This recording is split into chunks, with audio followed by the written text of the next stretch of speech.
अस्सलाम वालेकुम प्यारे बच्चों। तो हम क्या पढ़ रहे हैं? क्लास 8th का चैप्टर 3 सिविक्स का why do we need a parliament, उसका हम पढ़ रहे हैं। व्हाई शुड पीपल डिसाइड, है ना टॉपिक जो हमारा है। तो उसी को हम कंटिन्यू कर रहे हैं। ठीक, तो जो अपने कंट्री को आज़ाद करवाना चाहते थे उनके कंट्री के जो नेशनलिस्ट थे, हमारे कंट्री के जो नेशनलिस्ट ने कहा कि ब्रिटिश गवर्नमेंट के खिलाफ अपनी डिमांड उठानी शुरू कर दी कि ये सब नहीं चलेगा, हमें आज़ादी दो, हमें अपना हक दो। ठीक है ना। तो एज़ फॉर एज 1885 जो इंडियन नेशनल कांग्रेस उनकी इसके मेंबर्स ने काफ़ी सारी डिमांड्स करी। ठीक है ना। उन डिमांड्स में से एक ये थी कि elected members in the legislature with the right to discuss the budget and ask questions। तो हम लोगों को ये कहा गया, मतलब हम लोगों ने डिमांड करी, जो आप लोगों की जो पार्लियामेंट टाइप की बॉडी है ना, लेजिस्लेटिव काउंसिल्स हुआ करते थे उस टाइम पर। तो जो लेजिस्लेटिव काउंसिल्स है, जो लेजिस्लेचर है, लेजिस्लेचर मतलब क्या होता है? कानून बनाना। जो कानून बनाते हैं ना, का मतलब होता है जो कानून बनाते हैं। ठीक है ना। लेजिस्लेटिव बॉडी होती है कानून को बनाने वाली एक बॉडी। तो हमारे कंट्री के लोगों ने कहा कि अंग्रेजों को अपने लेजिस्लेटिव बॉडी में इंडियंस को भी रखना चाहिए। ठीक, क्या रखना चाहिए? इंडियंस को भी रखना चाहिए। उनको इंडियंस का पार्टिसिपेशन, मतलब वहाँ इंडियंस का भी पार्टिसिपेशन होना चाहिए। ठीक है ना।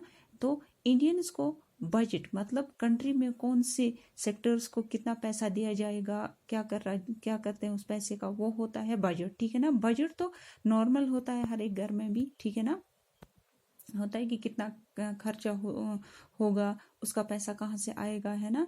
वो होता है बजट। ठीक, तो हम लोगों ने की डिमांड करी। ठीक है ना। जब अंग्रेज हमारी कंट्री में थे, ठीक, जो ब्रिटिशर्स हमारी कंट्री में थे, तो किस तरीके से हमारी कंट्री के जो नेशनलिस्ट थे उनके सामने डिमांड्स रखी। ठीक है ना। तो हमारी कंट्री के नेशनलिस्ट जो थे, तो उन्होंने उनके सामने डिमांड्स रखी। और इसके बाद जब वो चले गए, फिर हमारे कंट्री के जो पॉलिटिकल सिस्टम, तो फिर हमारे कंट्री का पॉलिटिकल सिस्टम कैसा बना, पार्लियामेंट क्या होती है, ये सारा हम इसमें आगे देखेंगे। तो हमारे कंट्री के नेशनलिस्ट ने कहा कि हम लोगों को राइट मिलना चाहिए, है ना, बजट डिस्कस करने का, और हमें क्वेश्चंस पूछने का भी हक होना चाहिए। और ये हक हम लोगों को कब दिया गया?